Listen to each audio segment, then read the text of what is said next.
पुराने समय में एक गांव में एक व्यक्ति को सभी अशुभ मानते थे। गांव के लोगों की सोच ऐसी बन गई थी कि अगर सुबह सुबह इस व्यक्ति का चेहरा किसी ने देख लिया तो उसका पूरा दिन बर्बाद हो जाता है। कोई सा भी काम करे उसमें असफल हो जाता है।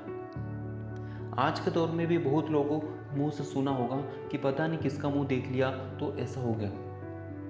तो इस बात को हम एक कहानी के थ्रू समझते हैं। तो गांव के लोग सोचने लगे कि इस व्यक्ति को अपने गांव से बाहर कर दिया जाए। तो ये बात वहां के राजा तक पहुंची। तो राजा को गांव वालों की बातों पर भरोसा नहीं हुआ कि ये कैसे हो सकता है। राजा ने व्यक्ति को अपने महल में ही रुकने के लिए कहा। राजा इस मामले की खुद जांच करना चाहता था कि यह बात सत्य है। अगले दिन राजा ने सबसे पहले उस अशुभ माने जाने वाले व्यक्ति का चेहरा देखा कि ये होता है या नहीं होता है। उस दिन सुबह से लेकर शाम तक राजा को खाना नहीं मिला। पूरे दिन उसे भूखा रहना पड़ा। शाम होते होते राजा को बहुत गुस्सा आ गया। उसने भी मान लिया कि सचमुच में वह व्यक्ति अशुभ ही है। इसीलिए आज दिन भर मेरा ऐसा गुजरा। दिन भर मुझे खाना नहीं मिला। इसका चेहरा देखा था इसीलिए मुझे खाना नहीं मिला। गांव वाले सच ही कहते हैं। राजा ने गुस्से में उस व्यक्ति को मृत्यु दंड का आदेश दे दिया। सेवकों को आदेश दिया कि इस व्यक्ति को फांसी पर चढ़ा दो।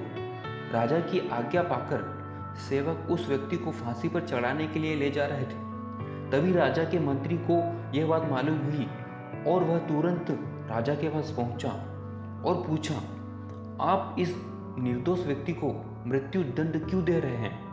राजा ने कहा, यह व्यक्ति सचमुच अशुभ ही है। आज सुबह मैंने इसका चेहरा देखा तो मुझे दिन भर खाना नसीब नहीं हुआ है।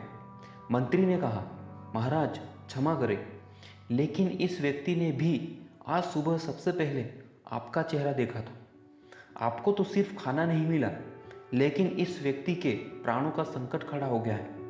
आप ही सोचिए कि कौन ज़्यादा अशुभ है।